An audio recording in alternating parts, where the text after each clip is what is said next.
Nagbabalik ang programang Si Maria at si Lars. Si Maria at si Lars. Hosted by Erlisa Lopez Peterson and Araceli Anderson. Si Maria at si Lars.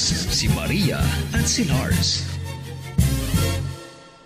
Nagbabalik po kaming dalawa ni Ara at syempre po kasama natin ang ating guest ngayon, si Mary Rose from Esbjerg, Denmark. Mary Rose, hello. Hello. Ayan. Minsan kasi mahirap magkarinigan, masyadong tahimik. Okay. Yes.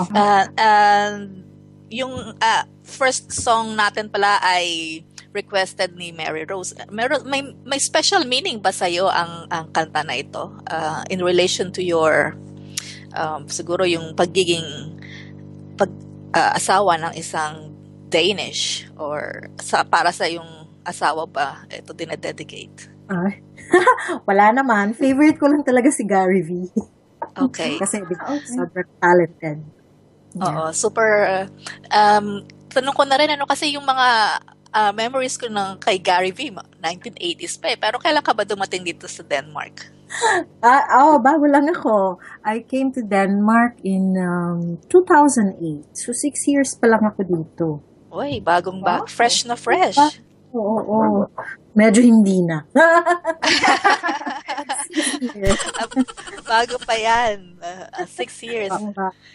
Kasi kami dalawa ni Ara, lumang-luma na talaga kami dito. Aray! Oo. Hindi kasi, di ba, tayo ay talaga papunta na tayo dun sa ano bang tawag doon? Mga experts dito sa Nordic. And anyway, kumbaga junior. Yes. Oo. Tayo seniors na talaga tayo dito sa Nordic. Si Lisa, senior, ako junior pa lang. Binaliktad.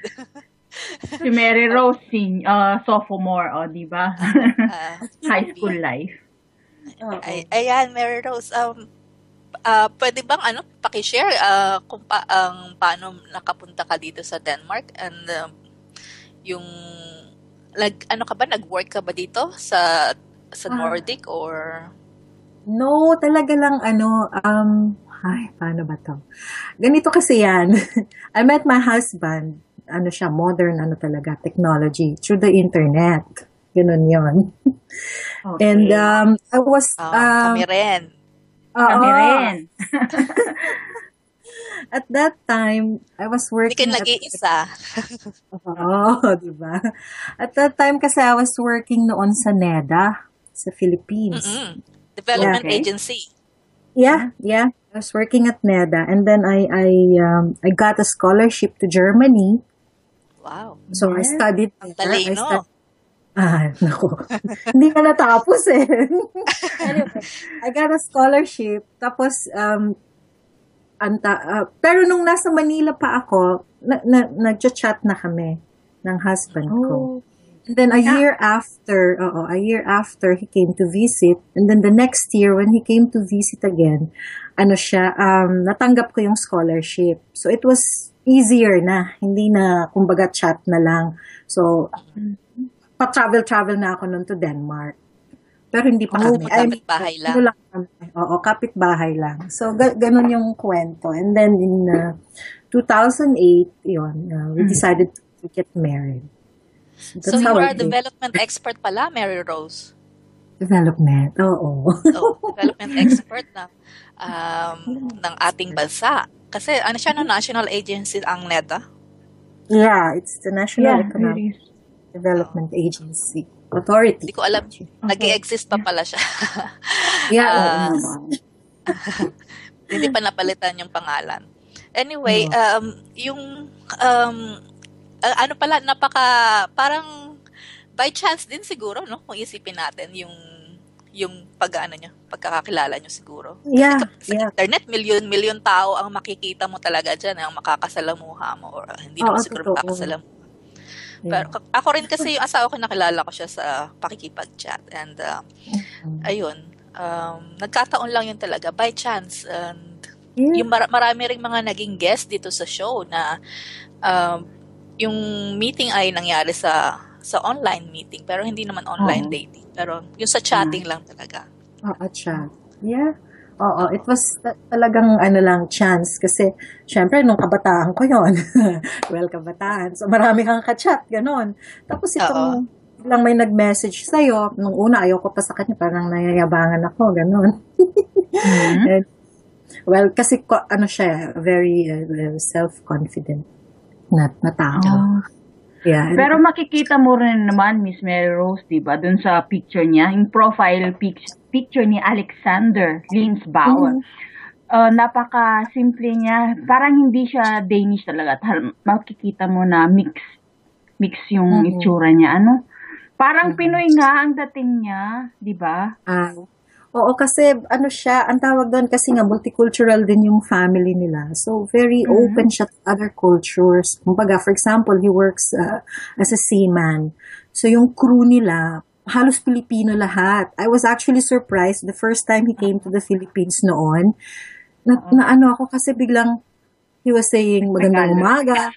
Nagtatagalog. Sabi ko, saan mo yan natutunan? O, diba? Yung pala, mga Pilipino yung mga katrabaho niya sa barko. So, he makes some effort to learn the language. Ganun. Ang galing naman niya, na maano talaga may effort na nanggagaling sa kanya. True. Ayan, bago isang na namang asawa ng isang seaman, Ara. Last time ay asawa ng captain ng ating guest. Okay. Ang daming mga seamen. Seamen, yeah.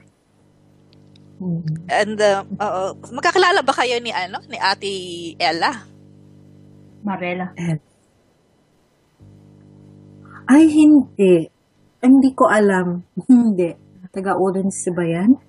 Hindi ko siya kilala. Taga-Fune siya. Taga-Fune. Bale, ang connection is si Alexander, yung husband mo, at saka sila Ate Ella. Sila ang magkakilala sa Facebook. So, siguro through the husband of Ate Ella. Kasi si Peter, yung asawa ni Ate Marela, Maersk din.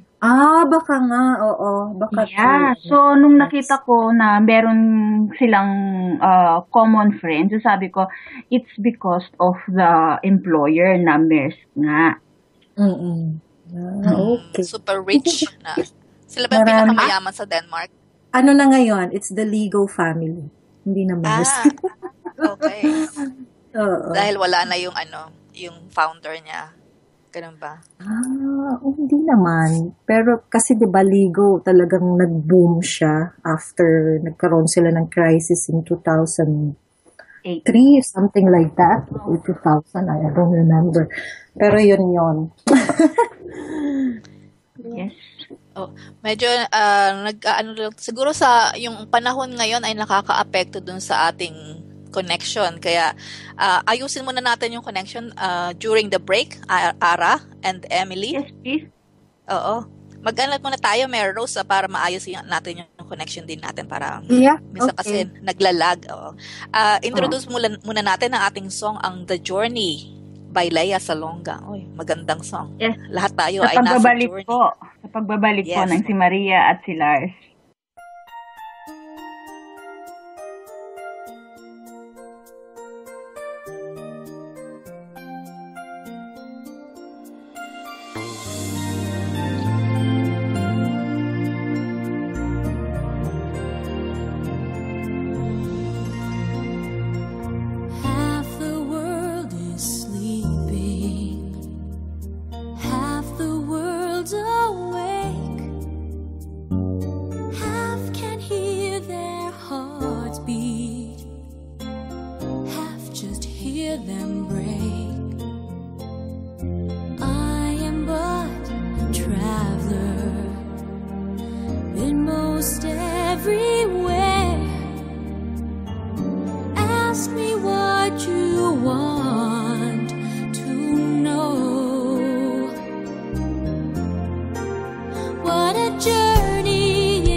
Shining on my life, I can see